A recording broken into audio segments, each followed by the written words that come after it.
Welcome back to Tac Ops. We're working. Audio's working. Yeah, everything's I good. think so. I can hear you. We're right next to each other, but yeah. Today we were supposed to have on Bing West, but unfortunately things did not work out.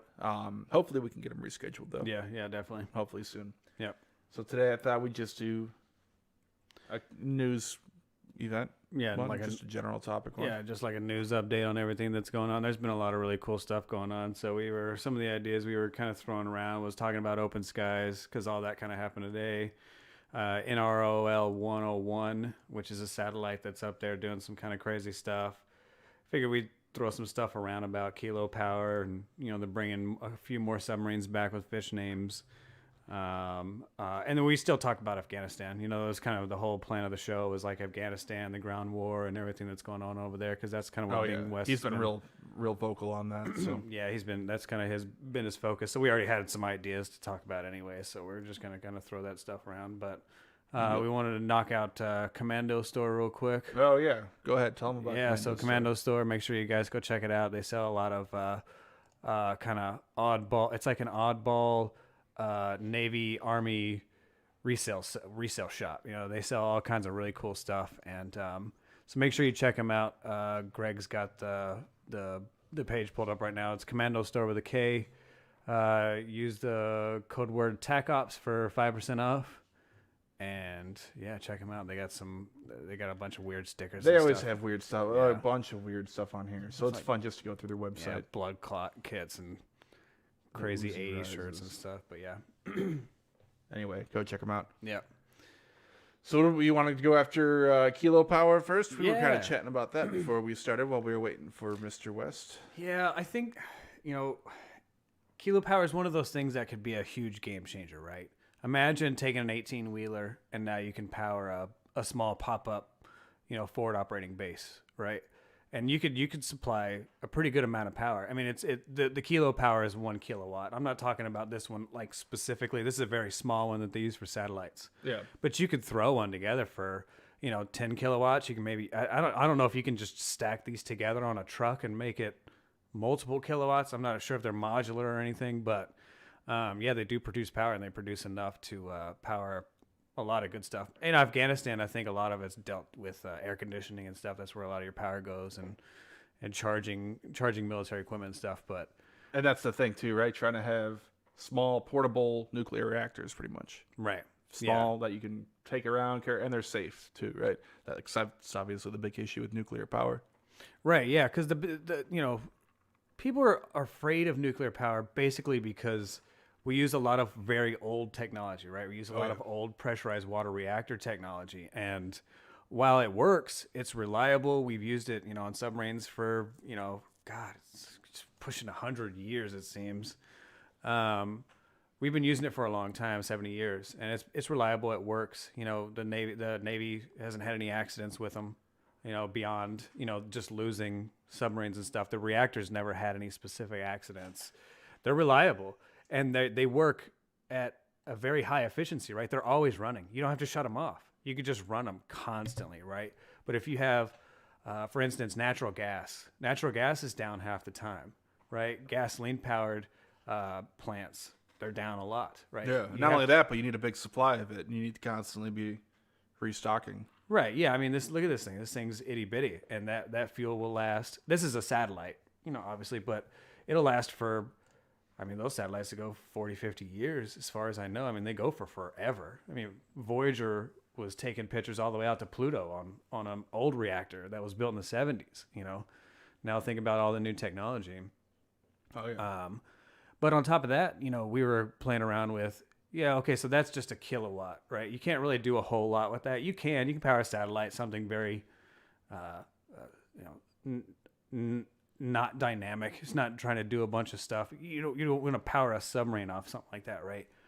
But what if you use one of the new advanced reactors where they're using molten salt and kind of going the way of the Alpha, where you don't really have to have these crazy coolant systems that pump in and out. If you lose one, it just melts down into a block and it just kind of goes away. It doesn't really cause a huge issue, right? They're a lot more safer. But you could do a lot with them, man. And if you could stick one on the back of a truck and move it into a base, obviously it'd be a big target. You may want to have them like spread out. If they're 18-wheelers, you never even know. They just look like a reefer truck bringing in steaks. You know, you never even know, but you can move it around, plug it in around. And you got power forever. Yeah, and Virtually forever. we did that. We were talking about ICBMs on your video a couple weeks ago, and the crazy nuclear ideas. I guess it was this week, and one of the things that the Navy's or the military has always talked about is moving nuclear power and or nuclear weapons around because it makes them not as much of a target, right? And that you couldn't do that with pressurized water reactors. There's no way, right? It has to be tied into like a river or some kind of big giant cooling water system and all this crazy shit. And they're very sensitive. I mean, hell, Fukushima didn't even make it through an earthquake. That's not really all that bad, right? Yeah. Considering if you want to try to put one in a war zone, right? Do you think the other concern, though, is that they are not becoming as secure? If they're going to become mobile? Because that was always the concern about small nuclear weapons. Right. If they're small, it's more difficult to track them and make sure no one's sneaking out the door with one. Yeah, you could definitely take them. And that's always been the concern is, could you... It's not weapons grade. So, not weapons grade in the sense of an atomic weapon where you have to have high-grade uranium or plutonium, right? This is all lower grade that just puts out a lot of heat. But you could make a dirty bomb out of it. You could obviously just blow it to hell, right? And just spread whatever's in the reactor out, right? But that's not a very good use of it. You're talking about a really expensive piece of technology. Why would you just want to put it in a pipe bomb and blow it up? That's dumb. You could, if you figured out how to use that or the technology that went into that thing, you could really help right? So that'd be the thing is you take it and use it and just research it. But, it really comes down to, it could be taken, and maybe that's why it hasn't been popular yet. We still have to sell this thing. This isn't something that we've done, other than satellites, because nobody could steal a satellite, right? Yeah. I guess you could. Secure, yeah. You could. It costs so much money; they're always protected, yeah. Right. But if you started to put it on the back of trucks, sure. Yeah, and that's the thing too. If somebody stole one out of the back of a truck in Afghanistan, you may not know who it was. But if you steal one off of a satellite, you can track the entire capture and where it went, and you'd know where it went. It wouldn't just disappear into some mountain somewhere. You know what I mean? Down in the blue, yeah. Yeah. It's interesting because it's interesting because so many people are against nuclear power. Yeah. And all the people who talk about global warming and all the issues of fossil fuels and all that, if you ever want to get off fossil fuels, you have to go nuclear. You have to. It's the only way. You're never going to get off fossil fuels or anything else unless you go nuclear. Like, electric just can't provide it. I mean, solar power is amazing, but it's off half the day, right? So you have to have batteries, and batteries they're dangerous. It's off half the day at best. Yeah. Because if you're talking about like up where I lived in New York, I mean, the whole winter they're pretty much useless. Yeah. Very little sun. So even if you're like right on the equator in the optimal spot, the best you're going to get is 12 hours out of it. And that's snow and just and then dirt and grime, and then they only provide such a small amount of power too. I mean, you're going to need an entire state full of just solar panels just to provide enough power. Yeah, that's a major city. Yeah, that's the weird advantage of it, right? Because it doesn't matter if it's natural gas. It doesn't matter if it could be fucking jet fuel. It could be anything. Most of those power plants are down a lot. They're down more than 20%, right? I mean, if you're down 20%, that's amazing. That's a top level number of a power plant running. But reactors are running 95% of the time. They're only down to do maybe a drill if they have to. They obviously do like scram drills and stuff so that they can practice. And they provide constant power, right? Whereas other things will have up and down and different things.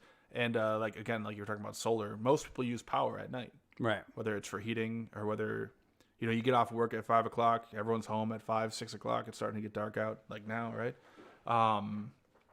Everyone's using TV, the internet, everything. Like during the day, usually you're at work. You're not using a lot of power at home. So then you have that problem with solar power. Generally in Texas, we use a lot of power during the day because of air conditioning. It just gets too hot. Up north, I think it's a little bit opposite. I think they use a lot more at night because it gets cold. Yeah. But yeah, I mean down here it's air conditioning. But everyone's at work, and you can just air condition that one building. Whereas if you're at home during the day, everyone air conditions all their own houses. That's true. So most people turn the air conditioning off at home when they're not home during the day. Kilo power. But yeah, I mean that's you play any video game, right? That's where you get that like super cool technology where you just get unlimited power, basically, right? And now you talk about fusion. You talk if we finally get fusion power off the ground or Cold fusion. yeah, you could cold fusion, yeah, right. Yeah, I mean, yeah, you could do it. Energy is the whole deal, right? You cannot run a military without energy. It is not going to happen in any state, right? You can maybe mobilize a small army a little bit, but all that equipment they have needs batteries. Yep. All that radio equipment needs batteries. Everything needs batteries, and everything needs to be recharged, right? You can't recharge everything during the day, and you may be in a spot where you can't get good sunlight. Like, what if you're in the Amazon? What are you going to do? Climb up to a fucking top of a tree and put a solar panel up there? You know, you're not going to get a whole lot of power in a shady environment like Vietnam, right? We were going to talk to Bing West about Vietnam and that crazy jungle. You may be dug into a hole and not get any sunlight. You may be on a submarine and not get any sunlight, right? Yeah. You know, so, you know, solar power is just not necessarily the way to go when it comes to the military. You want something stable and something that this could be modular. I mean, if it's gonna fit in a satellite, you can just carry it around in a box. You know what I mean? That was a great thing about nuclear weapons. You can, you know, we were talking about the Davy Crockett, the W-45. Yeah, 54. W-54, yeah, you just stick it in whatever. You know, they were carrying it around on like a big giant ball sack around there. You know, like a big bowling ball. Should I show the video? Yeah, go for it. You want to? Because I used part of it in my thing, but yeah. Let's see. Crazy nukes. Media. Yeah, if you haven't checked out the Crazy Nuke video, check it out. I helped Ray write that one a little bit. Yeah, so basically it's going to be... There's a timer control. The volume down. That's a nuke. Yeah, that is a nuke. He's just jumping in. There's a timer-controlled nuclear weapon used as a special The other guy's like, yep, I'm in. munition. It is designed for deployment in a variety. And then you got to swim away real quick. Because as you see at the end of the video here, when they talk about it, you can only put it up to 27 hours at the very most. So you got to get out of there. Yeah, you definitely got to get on ship and get out. Yeah. You'd probably want to stay around, too, to make sure it doesn't get captured, too, right? And deactivated or something. You want to make sure the enemy doesn't go get it and take it and move it or something. I mean, I guess it's so small. Like, what if it could just be hit by, like, what if a fishing trawler just randomly went over that thing and grabbed it? Yeah. You know, I mean, that thing is just itty bitty. That poor fishing guy. We're recording right now, buddy. You have to relax.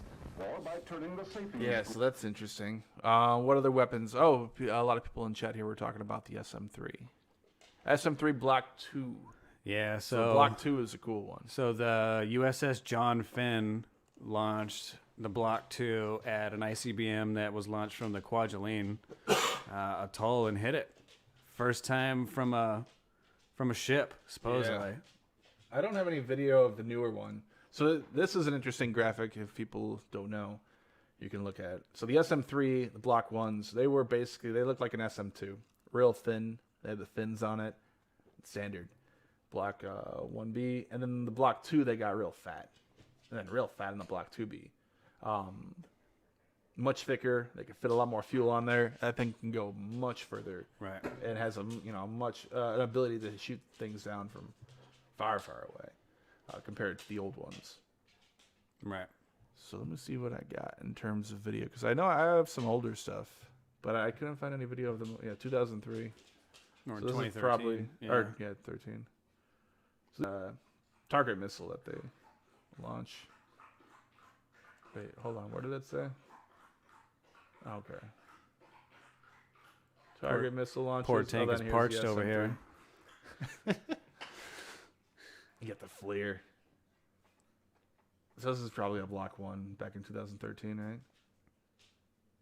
Look at how quick that just ejected the first booster, then the second stage ignites. Yeah, it kicks right See how off. quick that was? The Tomahawk is nothing like that. No. I mean, it's like poop, drops off, and then you have the jet kick. Well, you have a jet. Yeah, this is another rocket engine. And then the actual intercepts are always fun to watch. Could watch one more time going from the VLS. But yeah, if it can shoot down ICBMs, that's definitely giving it a huge advantage. Now, I haven't read into it too much. Was it an actual ICBM that it shot down, or did they call it an ICBM-like target? Because that's what they did with GBI. Right. Supposedly, this thing was going a whole lot slower than something that North Korea would launch. So then if it's going slower, then it wasn't an ICBM. I don't think so. Because speed and range go hand in hand with ballistic missiles. The Right. faster you go, the farther you're going to go. Right. The slower you go, the less far you're going to Yeah, I think it was kind of a half-assed hit of something. I don't think it would have stopped. From what everybody's saying online, it doesn't seem like it would have stopped an actual North Korean missile, right? I mean, like if we're gonna set the bar, let's say North Korea, right? Right. I mean, if you can't hit that one, you're probably not gonna hit any of them.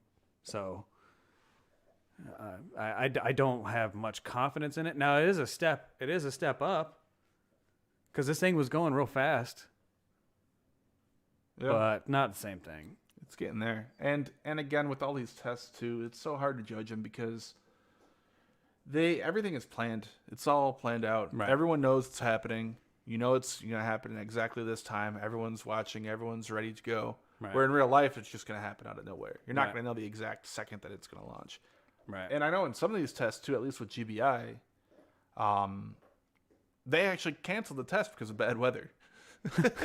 So you're not going to be like, hey, North Korea, can you hold on? We have some clouds here. You know, Right. we can't fire yet. Right. Can you guys wait till tomorrow? The forecast says it's going to look a little better.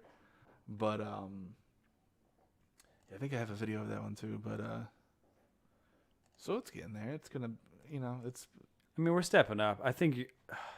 I just don't think you're going to get anything fast unless you're using lasers. I think most people in the military would assume and agree that, I mean, you're talking about like hypersonic weapons. You got to have a laser. The laser's the only thing that's going to move that quick. yeah, and adjust you that need fast. like a laser in space pretty much too, or up on an airplane. You need something to get up out of the atmosphere because the lower you are, Right. closer you are to Earth, the denser the atmosphere, and the more it's gonna attenuate the beam, Right. spread it out, and it's not even gonna do anything by the Right. time it actually hits the thing. And that's another advantage of having a small reactor, right? You have a real small reactor, you can put it in a destroyer that can power. That's the problem, is they don't have enough power right now to really power a good laser. No, They're running off a jet engine's not going to power that. So well, I got this video. You remember this thing, the airborne laser? yeah.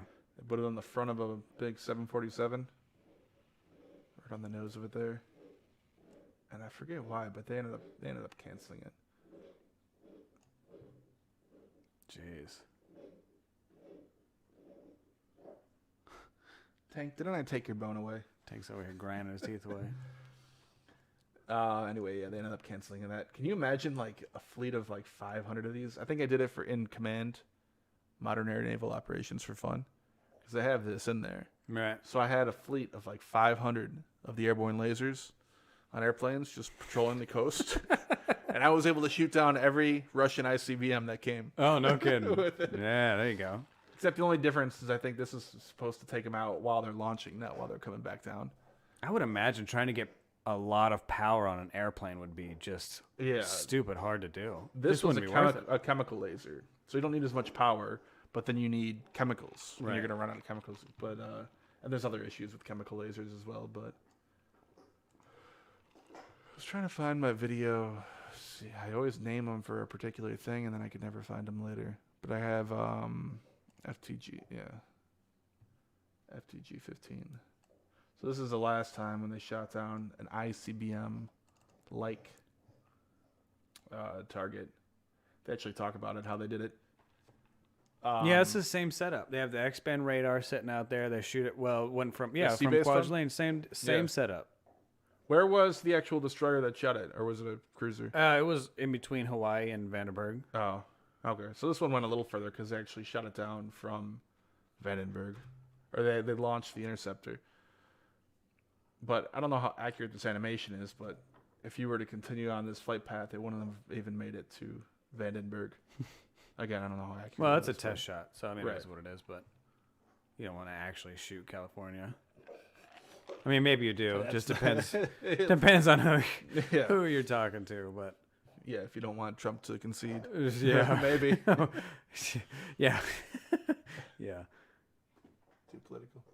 Oh man, look at that shot. It's beautiful.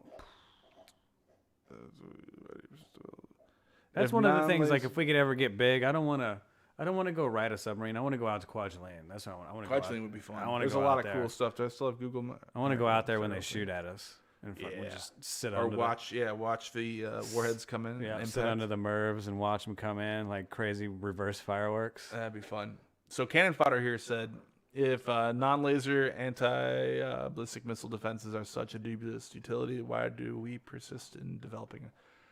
I think part of the reason is because of just the bureaucracy. I think so many people are, they're like, okay, missile defense. All right, let's just pour a bunch of money into it and come up with something. You have people that are like, okay, a lot of people who basically don't understand exactly what they're doing. I think they just want the government to advance. They want it to move on, and you can't do it in nukes anymore. Like we've already kind of hit the limit on nukes. So where do you go from there? You shoot down the nukes coming at you, right? That was the whole Star Wars deal, right? We can't really make any bigger nukes. I mean, we can, but what's the point, right? I mean, they're just stupid at this point. So, and they get to a point where they're really wasteful. Once you get over like 100 megatons, they get really wasteful. And you end up pouring way more material in than you can really blow up. And not only that, but the fall off too. Yeah, they just get really dirty, yeah. And then it's going to go over the whole world, and it's just going to come back on you. Yeah. Right? It's just not worth it. But you can shoot them down, right? And now what if we could shoot them down from a fucking destroyer? Just a nothing little ship, a little light ship in the middle of nowhere. I mean, they're everywhere. We can make destroyers. We could make 1,000 destroyers if we had another war pretty quickly. You know what I mean? You think so? Yeah, I think. Well, I mean, if we increased our shipbuilding capacity for a war, we're not in a war right now. But if we, quadrupled our shipbuilding capacity, I think we can pull it off. Yeah. But also, I think it's also to say we have something. Like, everyone was freaking out about North Korea developing an ICBM, right? Right. So now the government can say, look, we have something. We have, GBI, ground-based interceptor, and we can shoot them down. Even though this system is extremely limited. I mean, I think we only have 50 of them, 50 or 60. I don't know the exact number anymore. And the plan is to launch 4 at each warhead coming in. Right. So, I mean, you're only going to be able to take out 10, 15 and it's still like a 50-50 shot with the 4, supposedly, right? Well, that's the thing. Who knows? Yeah. We don't know. 50, I think they say 50% chance just based on different tests, but each test has been upgraded. Like, if it fails, they figure out why it failed, and then they make a change. So it's hard to actually figure out how. Well, and if you can fluff the numbers, right? The government can do whatever they want. It's like Russia. We can say that Poseidon works, but nobody really knows. But that's not the game, right? The game is, at this point, you kind of have to assume that it works, right? If you want to set the board up correctly, you plan for the fact that it does work. You don't. It's not like World War II. We were talking about World War II and Pearl Harbor and how Japan basically ignored the submarine force. You can't just ignore it. Like, you have to plan for it. You have to assume that this force could possibly come back on you. So just plan for it, right? You don't necessarily have to go in and do that thing, but I mean, you have to plan for it. I don't know. Yeah, here's Kwajalein Atoll. They're Bunch of cool stuff there. They're under crazy restrictions. So I heard that when you go out there, you fly out there and then you go to this, kind of like quarantine area where you have to sit there for 2 weeks on the island in quarantine. And then once you're there, you're allowed to go out and do any kind of operations or whatever they're doing out there. Huh. Nuclear testing, pretty much. I don't know what else they do out there besides that. Yeah, it's a lot of tests. It's part of that Ronald Reagan missile testing facility or range. Just a lot of sensors to test different things. They fire missiles at it. They try to shoot stuff down. Right. They've been doing testing there for a while. So where is it here? Atolls are the best place to do it, right? The old ABM defense sites for Sprint. I think they tested a bunch of weird stuff like that out there. Salt lakes apparently are the best place to land nukes and test them, but you obviously don't want to shoot nukes in the middle of Utah. Into a lake, yeah, and you end up missing or something. So you generally do it around an atoll because it's basically a test ring. You just put a bunch of sensors around this ring, and you got flat land that can pick up all the. Well, when we were actually blowing up nukes, we don't really do that now. Now we just launch street cones from California to the middle of the Pacific. I didn't link it, but they used to, at least. I don't know if they still do. They actually had an impact the warheads from the Minuteman when they were testing them from Vandenberg. They'd actually impact the ground here. Yeah, and I've heard from people that worked out there at that time that was some scary shit. Because at night you can see them come in. You can see the trail come in. He was like, the guy I was talking to was like, if you see a certain type of trail, you know that it's coming at you and not somewhere else. Oh, if you see any trail in any direction, you're good. Yeah. But if it's just getting brighter, then you're probably in trouble. Man, that'd be a good FOIA, right? Put in a FOIA to see if anybody got hit by a MIRV. Oh, man. Just like a straight up street cone flying through your roof. That'd be ridiculous. Oh my God. I bet it happened. I mean, they bet they've hit a car or something, or somebody's house, maybe an oil tank out there, whatever they got out there. Yeah, maybe. I don't know. The ocean's so big, though. Especially And in I the doubt early there's anybody days. on this island. I mean, it's a pretty big area. Everything's pretty well spread out. Yeah, but I don't know. I've never been out there. I think No. it'd be a cool spot to go hang out for a vacation, though. Just getting nukes launched at you. Well, and you've been to Guam, right? Guam is not too different. It's way different than that. Guam's Is an it? actual landmass. Yeah, it's a much bigger island. But still a lot of military stuff. And Yeah. still probably the same climate and all that. I don't think there's many strip clubs on Kwajalein Atoll, though. You don't think so? Nah, They got that one, though. You I- don't want to go to. Just the one you don't. You don't want to go The back guy, there. the guy's house, his back room. Yeah, I don't want to go there either. Anyway, the other topic was the S-300 that got destroyed, supposedly. Yeah, I did not hear Most about this likely. until you guys brought it up before the podcast. It's hard because there's so much, misinformation out there. Everyone's putting out their own propaganda, but it looks like they did. And the problem is the S-300, it's not invincible. Everyone likes to have this aura of invincibility around their weapons, right? Like your submarine. If your submarine gets destroyed, you're fucked. Right. Right? You want it to have this aura around it that nothing can ever stop it. Right. That we're the best. It's the best. It's never been taken out. Same thing with like the F-35, the F-22. And the S-300 had that for a while. But it's not invincible. It's designed to shoot down, aircraft and some missiles. It's not designed to deal with these small drones. These small loitering drones that are flying 100, maybe, 100 miles per hour. Real low. Super maneuverable. And you could have a bunch of them too. Just Yeah. fly like 20, 30 of them at it. And there's nothing you could do about it. Plus, it looked like, at least in this image, I mean, this thing wasn't even erected. You can see the missiles here. Before and after it got hit, supposedly. Yeah, just hanging out. And was destroyed, yeah. It's part of a radar. Wow. Get So- hit right on. Yeah, I mean, they're able to be taken out. It's not invincible. And that's the radar. The tin shield. It's a search radar. Yeah, flap lid. Anyway, I don't know how much more there is to talk about that. It got destroyed. Yeah. That's And, that's a good drone. I think it's one of the first real drone strikes on a big asset, right? Yeah, kind of. I mean, loading munitions are crazy. I mean, you just put the weapon up and just wait. Yeah. That one looks like it's gasoline or some kind of fuel. It looked like it had an actual Close the picture already. Dang. gasoline engine on it or something like that. Maybe a jet fuel engine, but yeah, I mean, it's all about. It's going to be in the future. It's going to be all about battery power, right? Yeah. I mean, if you could power a Tesla for a drive from, With a bunch of laptop batteries. yeah, seriously. But it's also, so you have different air defense systems for different things. You have, the S-300 is a long-range system, right? It'll take out aircraft and stuff from a far distance, but it's not good at short range. Right. Then you have a lot of times with the S-300 or the S-400, you'll have it backed up with a Tor or a Pants, maybe not Tor necessarily. Tor is usually more for the frontline army, like marching forward, moving on the move. But you'll have things like Pantsir and Tunguska, Right. things like that for short range, and that would be better to take out loitering drones. So you need both, right? But man, Long range and then short those Pantsers got messed up. They got range. messed A couple up. did, but And Libya, I think. in Syria. Syria, yeah. Yeah, but again, that's kind of weird. You don't know. There's different issues, like it ran out of bullets or ran out of missiles and had to reload. That's Right. supposedly what happened in Syria with the one that is one of the ones that Israel took out. Oh. Supposedly it already used up all its missiles.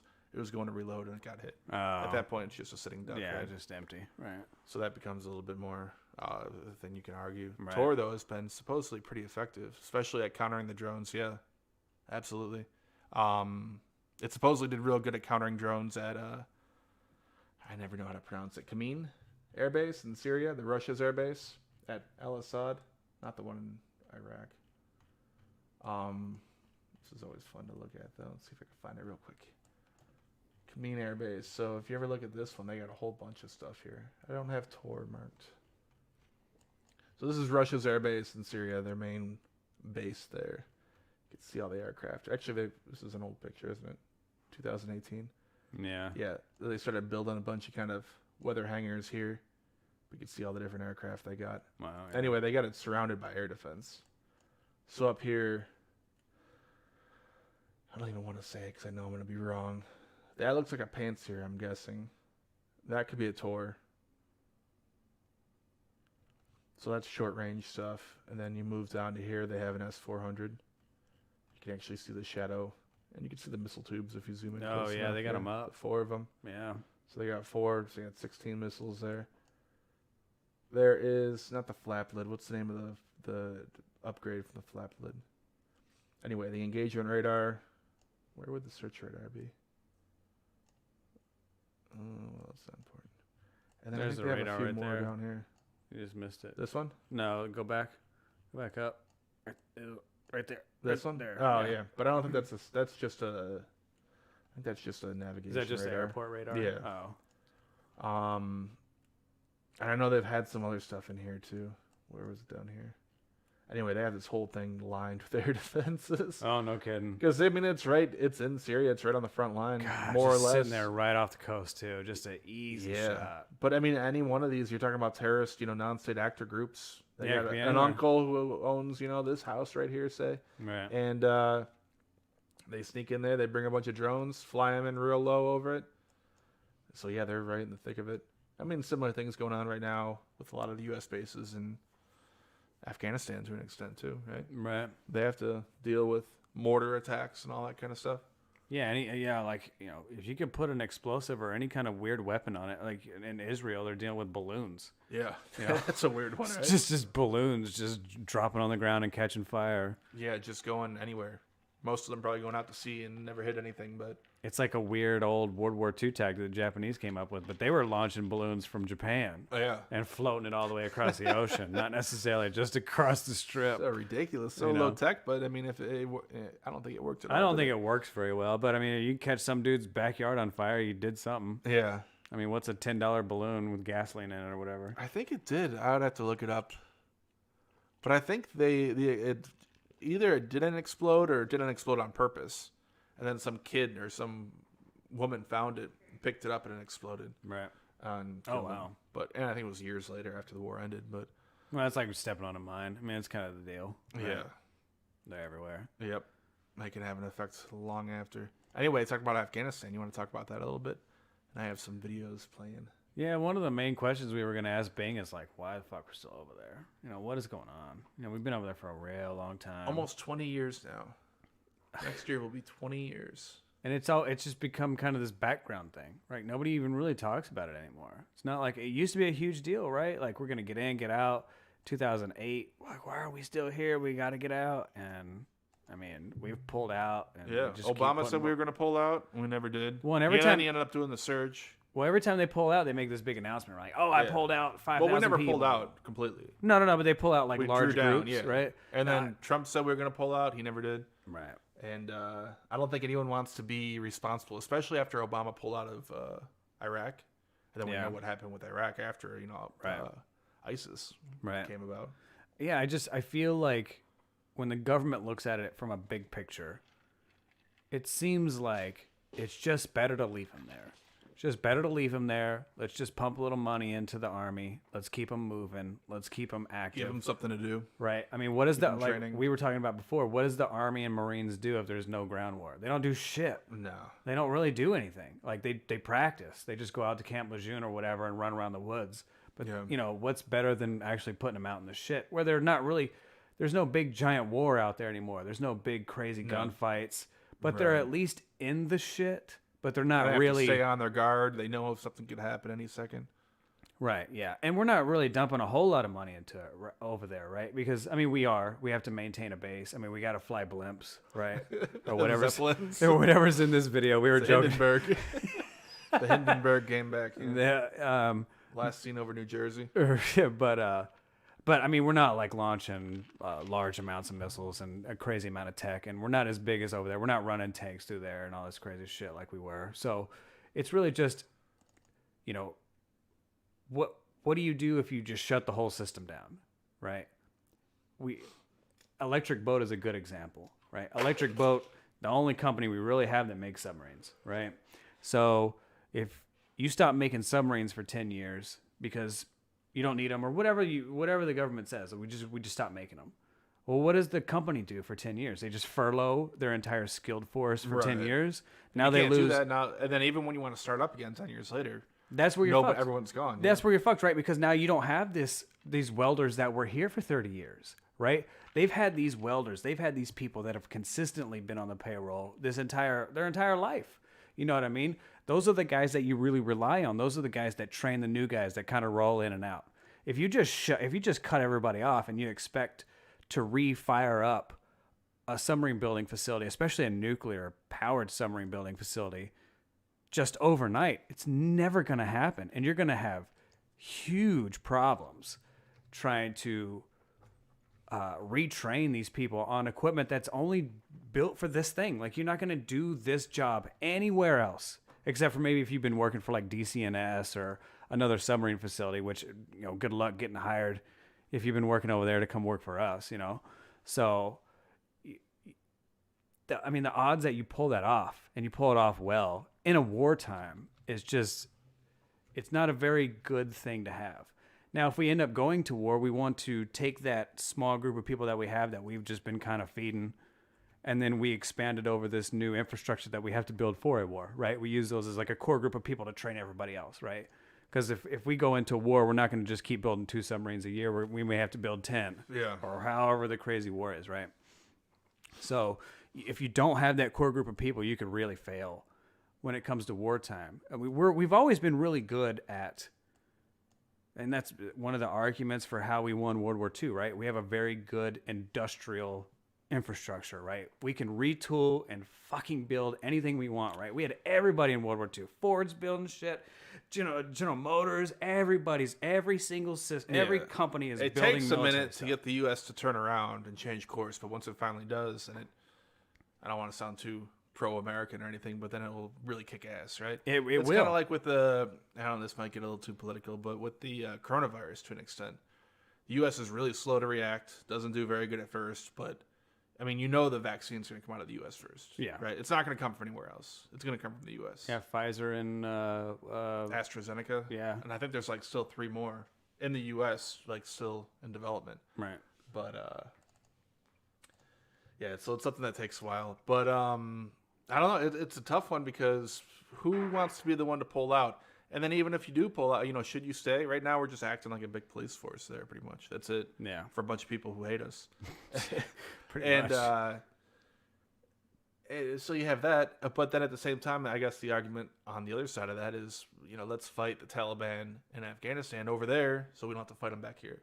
Right. And have another 9/11 type thing happen. Well, and we always want, you know, one of the things the U.S. military has always been really good at is always having that port or that thing where they can go and enter and do whatever they need to, right?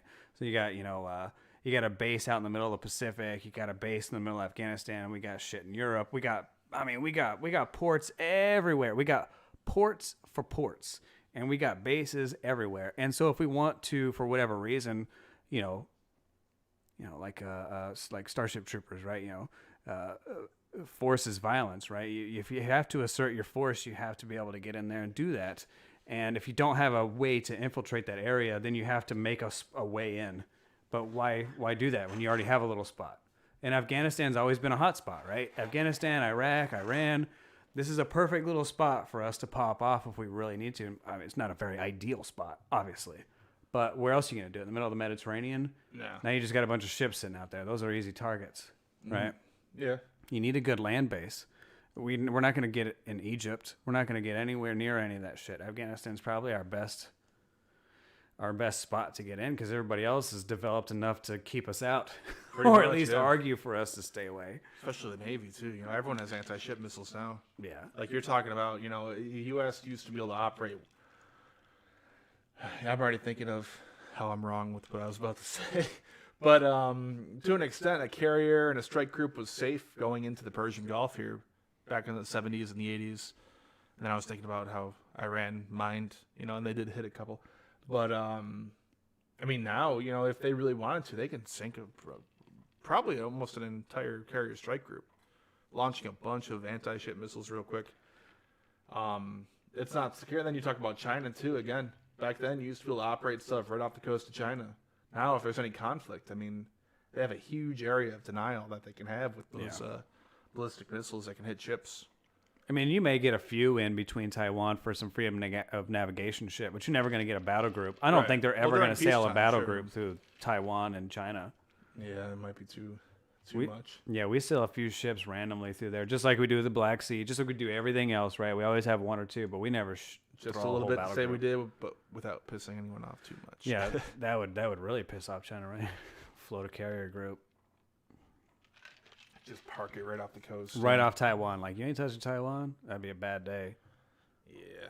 You know, that when I was in the Navy, that was one of the things we always talked about. Like, if it Taiwan? pops off, we're going to be one of the submarines that go in and have to deal with that shit. And we always talked about the different tactics that would, you know, what would happen and the different. I mean, this was 12 years ago, and China Right. had a whole different naval Had nothing. force. Jeez. Yeah. I mean, they've All just real blown old up. stuff. Yeah.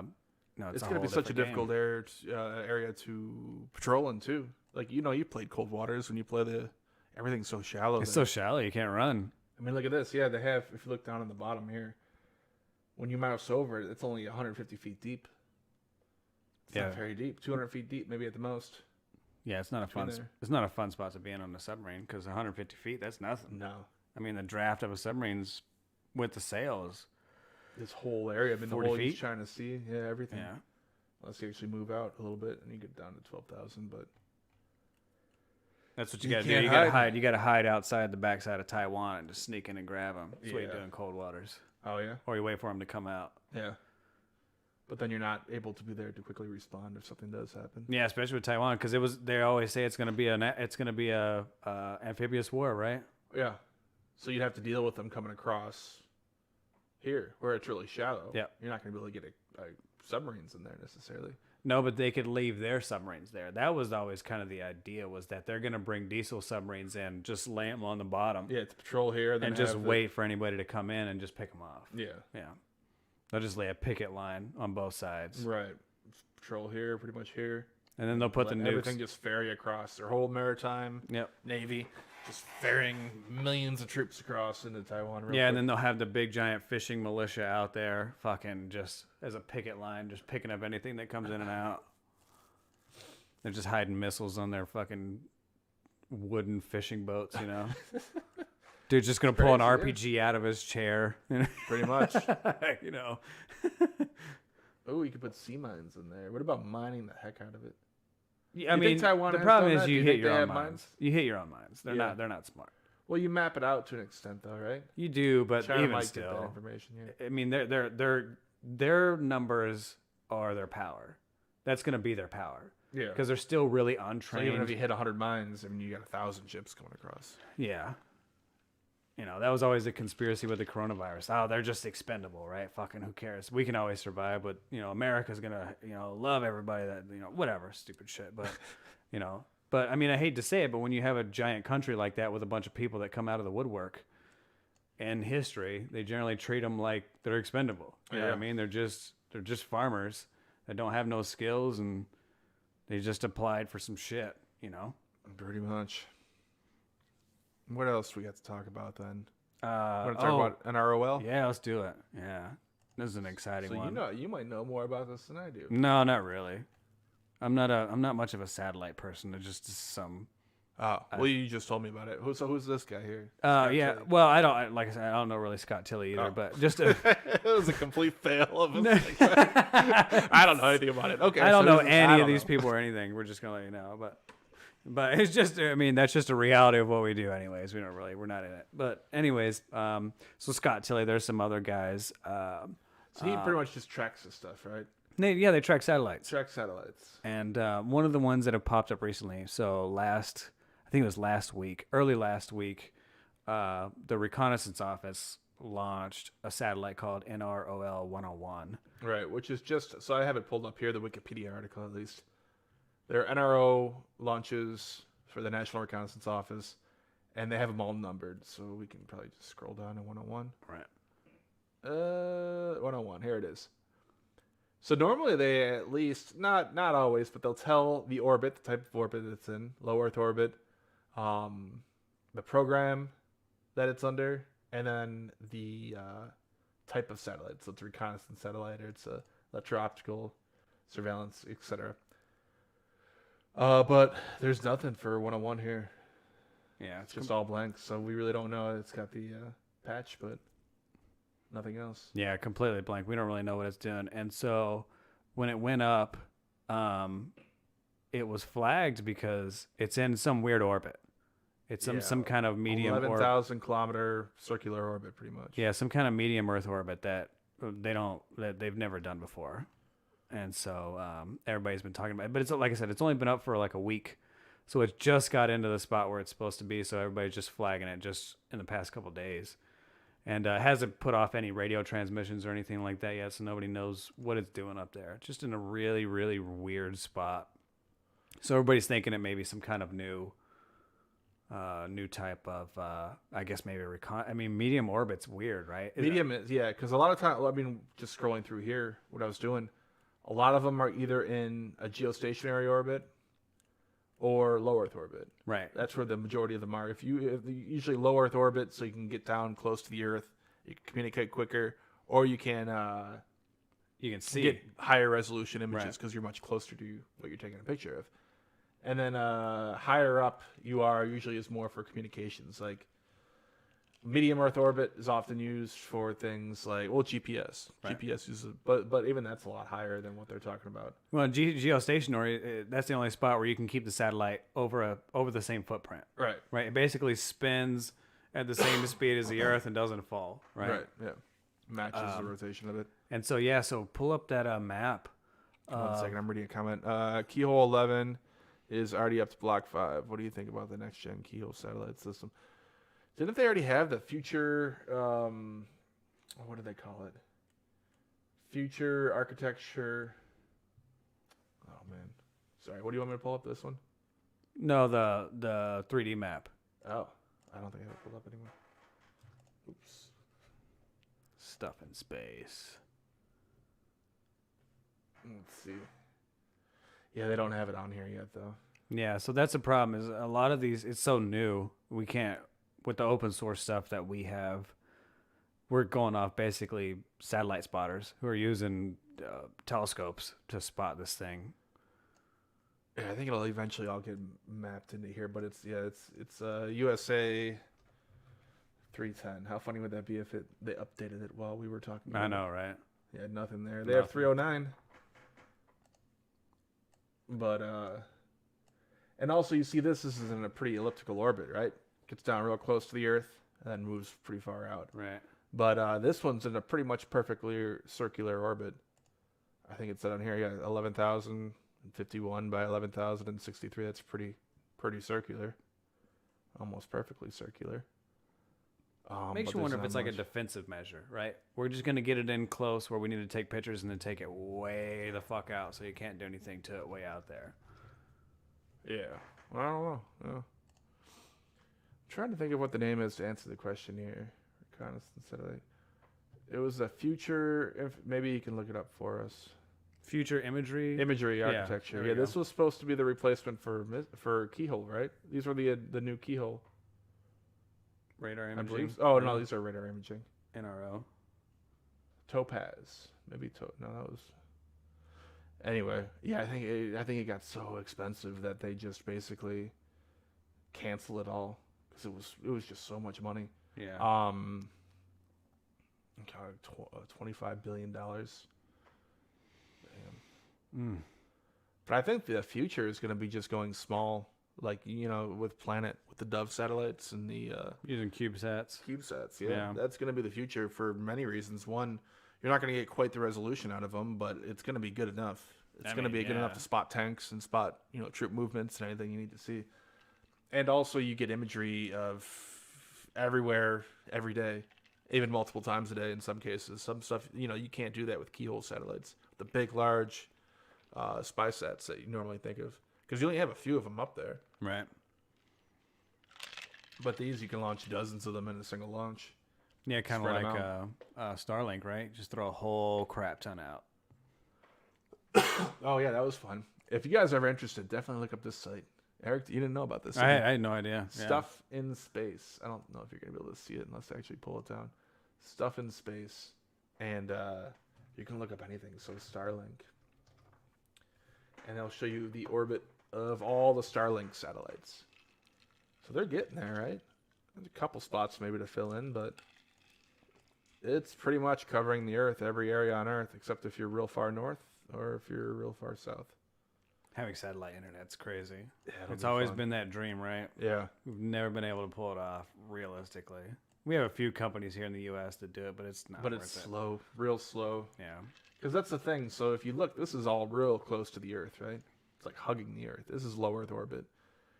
Most satellite internet providers have orbits that are farther out. Right. But the problem with that is you have it takes a longer time for the signal to go back and forth. So the internet's not going to be as fast. Right. Or there's going to be a latency, delay Right. in the signal. But being this close, so you get a much faster and better connection. But then the problem is the satellites are moving so quick to be in such a slow orbit. Plus their field of view is pretty small. So they're going to be quickly out of range, by the time you connect to it. So you have to have hundreds of them.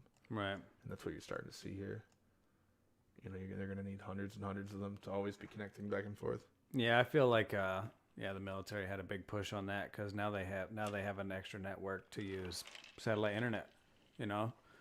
High speed data in a military area is always been lacking, right? Especially if you're on like a submarine. We've never been able to pull off we can now at the high data rate antennas, but before that it was just you're getting like words and that's about all you get. If you're lucky, you get like a news article, and it's been slowly getting better and better. Yeah, now you're gonna be able to get everything. With this now stuff, it'll work. Yeah, we can just we could just pop up and watch the Super Bowl, in the middle of nowhere. And it's all just you're just picking up data. Yeah. Get everything pretty much. Obviously, you probably don't want to transmit if you're trying to be secret, but yeah. You could just pick up passive shit that's kind of popping off on it. But look at how many things there are in space. There's a lot. I think the white ones are all debris. Yeah, DEB. So all the white, gray spots here you see are just junk that's left in space. But most of them You are gotta wonder actually why there's not more collisions in space, right? most of them are actually satellites, though. A lot are, yeah. Yeah, they're probably like CubeSats. Like we looked up one. Cosmos. We looked up one, and it was like a CubeSat for the University of Michigan. Yeah. Or what was the other one we looked up? The Chinese one that just passed right over us? Oh, the Chinese reconnaissance one that passed right over us. Yeah. It's signals intelligence one, Yeah, right? it was a signal intelligence satellite passed right over us. Because you can look up wherever you are. We're in Dallas, so you can see what's overhead right now. That's debris. Nothing really right now. Fast one from 2010. And then it's fun. You can Google it. Let's see what Fast one was. Fast and the Furious, no. Let's do USA 222. I can't do anything. USA 222 satellite, fast one. There you go. NORAD. Oh, wow. Was it NORAD? It was launched on a Minotaur 4. Anyway, yeah, it's fun to look through this website, definitely. See what's overhead right now. Yeah, and it's a live feed. So you get to see and watch it float right over your house. Yep. But they don't have the latest one, though, the one we're talking about here. USA 310. Yeah. Also known as the NRO L101. Yeah, satellite that we have no idea what's going on. I wonder, I wonder what's so. I wonder if it's like a signal intelligence or something. Like why it would be middle orbit or medium orbit. Yeah, it's got to be some sort of communication thing, or I would assume unless they're so. testing something new, which I don't know, could be. I would assume it's some kind of communication where it needs a floating footprint. Not just a stationary footprint, but can stay away. I mean, now we've seen, right? We've seen the Standard missile take out satellites. I don't think it's going to take out a satellite from medium orbit. No. Too far up there to get to, I believe, yeah. I mean, the good thing about it is that they're moving slower. The farther up you are, the slower you have to move. Right. The closer you are to Earth, the faster you have to move to continue so you don't fall back down. So they're moving slower, but then they're obviously much more further up there. You have to get up there. Right. You need pretty much a Falcon 9 to be able to shoot one down. Yeah, pretty much. I mean, you need a large rocket, right? Oh, yeah. Not something you're going to put on the back of a ship. Nope. I wouldn't think. The Navy can pull off some pretty cool shit. You'd be surprised. They'll wipe off the type of a carrier. Just put a Falcon 9 take on out top the of whole, yeah, the whole hanger in the bottom of it. Just line it with VLS tubes. Yeah. Don't put it past them. Yeah. But speaking of Twitter, another big Twitter guy we've had on before. Yeah, Stephon Stephon Watkins. Watkins. Yeah, talking about open skies. You can hear him right now, can't you? Stephon screaming? Screaming? Oh, yeah, I can hear From him. Canada? Yeah, I've been hearing him scream all day. I heard him all day, yeah. All day. So the big news about that is the U.S. is now pulling out of open skies, and Yeah. he has been a big open skies person. That's what he Yeah. always talks about all Yeah. the time, right? It's even right in his tagline here. Yeah. Open skies treaty. And that's what we had him on, what, a year ago? Yeah, probably. It was when I moved here. It was since I moved here. We had him on talking about open skies. And so, yeah, the U.S. is going to pull out of it, I guess. Yeah, we can hit him up again. I can always hit him if you guys want to. That'll be a fun If you one. guys Yeah, want let us us to know if talk you to him want again. to have him on again now that it's official or about to be official that there will be no more open skies. Because when we had him on, it was always just talk. It was always Yeah. people saying they wanted to pull out. And he likes to debunk misinformation and disinformation about planes, ships, and open skies treaty. Right. So that'll be interesting. Yeah, Stefan's a good guy for AIS and learning how to track ships and stuff like that. He's the guy who's taught me. Was this he's his taught me so website? I much. forgot about this. Vessels of Interest. Sounds familiar. right? Yep, that's his website. Yeah, Yeah. I remember that now. So I think it's been a while since he's updated it, but Well, here we go. I mean, this was December 2019. yeah, Taking apart the Cotton Cruise Anti-Open Skies Treaty Resolution. So basically, he addresses all the points that people like Cruz will bring up and says why they're, at least why he thinks they're wrong. Right. And Yeah. flat out lies. Yeah, if you listen to our last podcast, he gets real deep into kind of explaining why he thinks that Yeah, we shouldn't pull out. And he makes some very, very, very good points. he does. Yeah, Really, really, really good points. it's a little political, but I mean, you have to. you have to at some of that stuff because, like you saw, it was Cruz. Why do I Yeah. keep saying Tom Cruise? Tom, Ted Cruz. Tom Cruise. Cruise. Man, where's that Ted Where's that Cruz. Top Gun movie, man? That's what I'm missing out Oh on. yeah, they delayed it. Damn it. That should be out sometime soon. I right? hope so. I think they just really want to wait till everything stops so they can pack everyone into theaters and watch it and get their money worth. Yeah, I mean, they already invested their money. I don't know if they would release it on YouTube or Netflix or something you have to pay for. I'd pay $20 to watch it. Yeah, but the thing about it is, I think Top Gun is trying to grab nostalgia of the 80s, and the people who were 30 years old in the 80s aren't using Apple TV and Netflix or and YouTube to buy a movie on there. Yeah, maybe. They're generally an older crew that's watching satellite TV still. And, Yeah. It's gonna be tough. They already spent all the money. They already probably paid Tom Cruise, not Ted Cruz.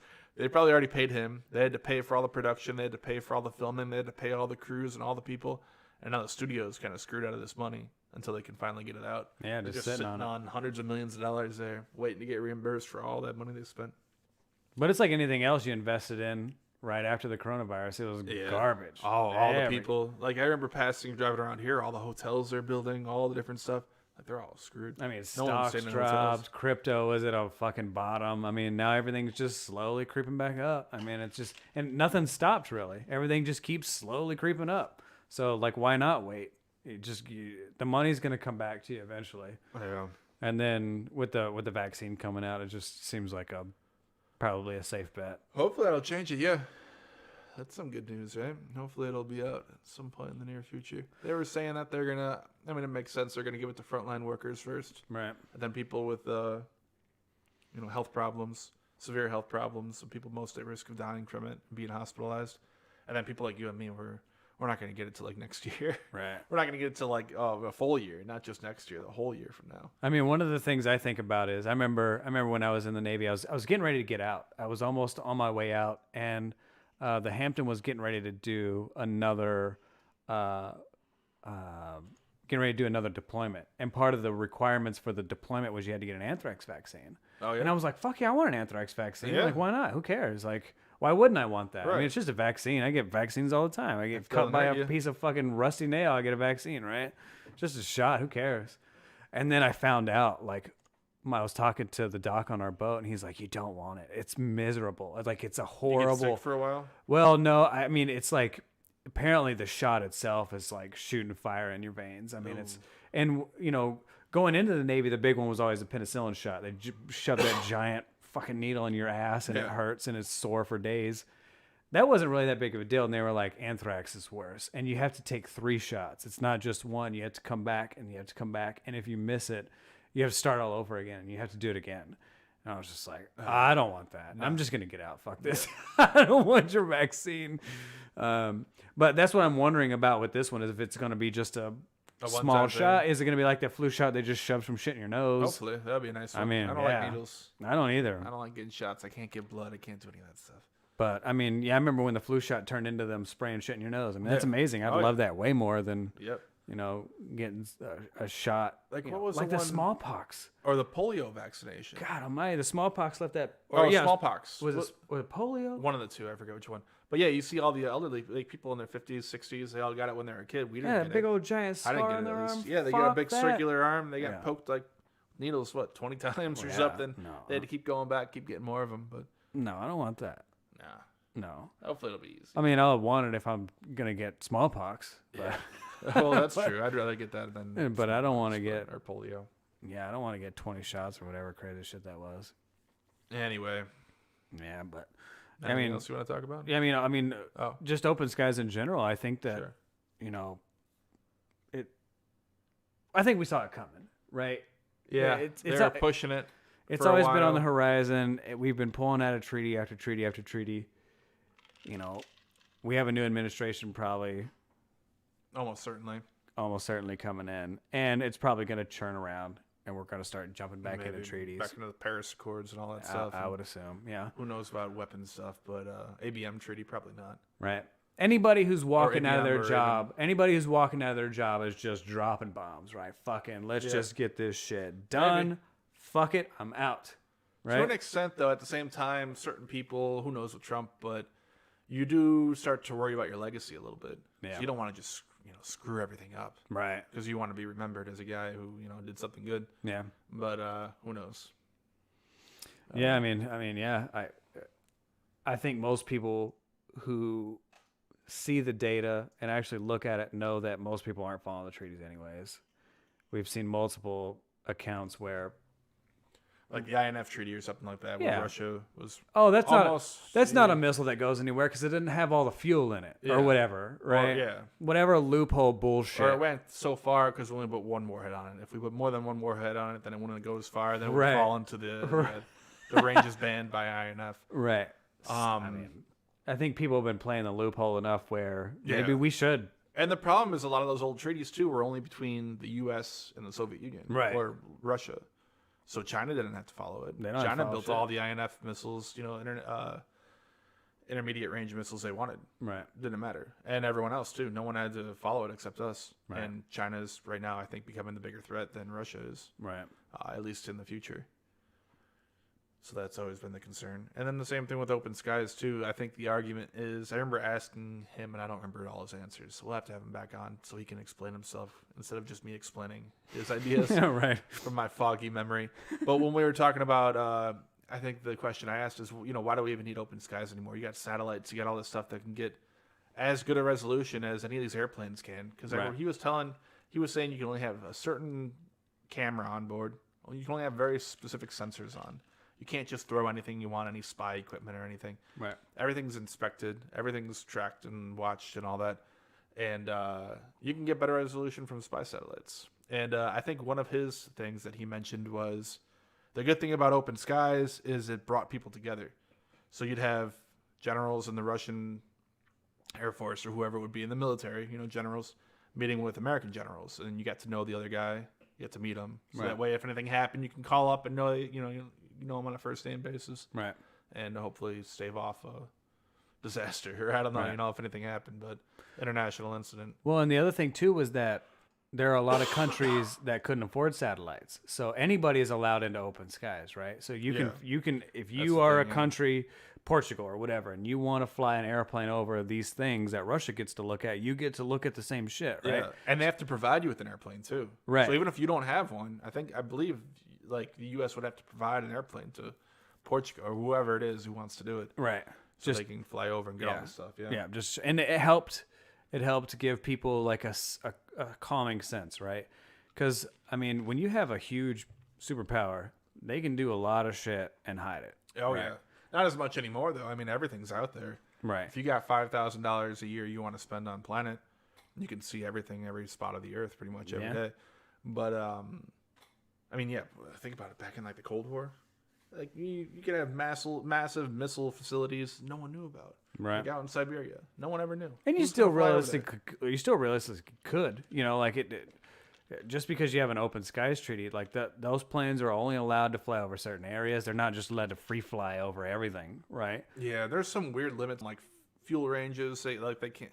There's a bunch of weird stuff. Yeah, I don't know all the details. It's really odd. But yeah, I mean, they land. You have a Russian airplane that lands in the United States. It fuels up and it flies around and looks. And every at time shit it and does, leaves. you'll have Fox News or whoever saying Russian spy plane flying over the U.S. right now, like scaring everybody. Like what? Yeah, like and no, it's a treaty that's been in effect for a long time. Everyone knew about this. It's just like a Boeing 737 or just some shit. I don't remember what they are. Real unassuming plane. Yeah. Yeah, I think the Russian one's like some old piece of crap. And Yeah. Mexico, I think's got one. It just has to work. Like I said, I'm pretty sure there are a lot of limitations on what sensors you can carry. Right. And everything can be inspected. Right. So if Russia brought something over, the U.S. can inspect and look at every single thing they have on board. Right. And it's very restricted in what they can and can't do. I mean, I think, if you look at it at a very simple aspect, it's military-wise, it's not advantageous for us. It's not advantageous for us to just let other people fly airplanes over our country and look at shit. Right. Right. But it also, like I said, you make the connections with Right. other generals in the other militaries, so you get to know people. Right. So I think if you look at it very simply, it's not a good idea. But if you look at it in a larger aspect, I think it's probably worth keeping. Right. Yeah, being in touch with other people and you want to ally with those people. lines Like, of communications. nobody wants to fucking fight, man. I mean, like fighting wouldn't be good anymore. Not anymore. Ignore nuclear weapons. Just everyone relies on everyone else for everything. Yeah. Like everything here is made in China. Yeah. You can't fight China. What are we gonna do? Where am I gonna get my next TV from? All right. Because I need a new TV for my bedroom. All right. But my darts are from Japan. Just a little shit here and there. I mean, yeah, you could probably get it in house, but I mean, the economic shift would just be not worth it. Yeah. I mean, we barely made it through. It seems like we barely made it through COVID. Everything dropped dramatically just from a nothing. There was no explosions. A lot of people died, but it wasn't as dramatic as somebody attacking California, or Oregon or Texas. It could be crazy. So I don't know. do you know what? Oh, Unmanned Warrior 2016. I'm ashamed to. Somebody asked about Unmanned. I'm gonna have to Google it. Unmanned Warrior 2016. I'm not sure. I don't remember what that is. Was it just testing a bunch of unmanned stuff? Yeah, it looks like it. Bunch of UAVs. I'm gonna bring it over Oh, here, wow, I look at guess. that. Good old Naval Institute. Man, if you guys aren't a member of the Naval Institute. Oh yeah, you are. Oh, I'm not. man, yeah.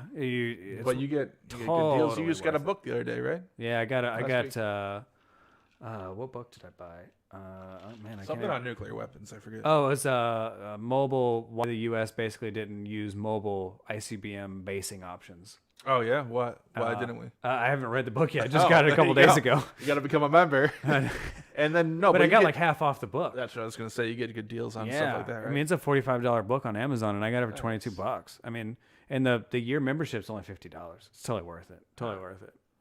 yeah. I mean, this is unmanned is definitely the future, right? Like we were talking about the S-300 earlier. You can only build so many cruise missiles, and they were expensive back then. And you can only send so many manned aircraft over to try to take it out, and then those could be shot down. But you could build, 100 drones for the price of one fighter, one Swarms. attack aircraft. That's Yeah. the You just big swarm advantage, it. right? You can't shoot them all down. No. How are you gonna shoot down a bunch of drones? I mean, maybe if they have some kind of, I mean, we have some weapons that, or like a microwave or some sort of jamming thing to try. Yeah, but but if it's that's the thing though, is a lot of that's technology used to jam somebody with a handheld device driving it. If you have a drone that's already got a pre-planned program inside of it, you're not going to jam it. There's nothing to jam. It's just I mean, maybe if you hit it with some kind of EMP and drop it out, you're not going to jam any communications. It's not communicating. It's just pre-programmed. It's like a cruise missile. You can't jam it. Yeah. So here's Raytheon. Raytheon put out this video not long ago where this was kind of their plan if there's a whole bunch of drones attacking all at one time. You got a whole wave of these things coming in. Hitting the lasers. Yeah. Yep. But it's just so slow. So you hit them with yeah. And we know that the power is not there. And you have to detect them too early enough. So they're talking about all the different threats. Oh, so they're just kind of mixing it all up. Cool graphics. Yeah. That's where they spend all their money. I know, right? But again, yeah, they have all these different laser things that they're hoping to be able to shoot them down with, even convoys. They just need so much power. You just can't get the power. Yeah.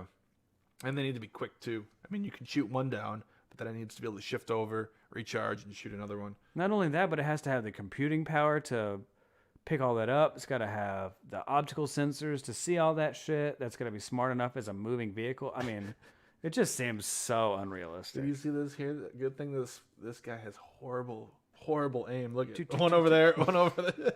Oh, man. Good thing he cannot hit anything while that Oh, he's laser using has to- full power. Full power. It's got the whole beam. And he got him. Got him. And then the U.S. saves the day again.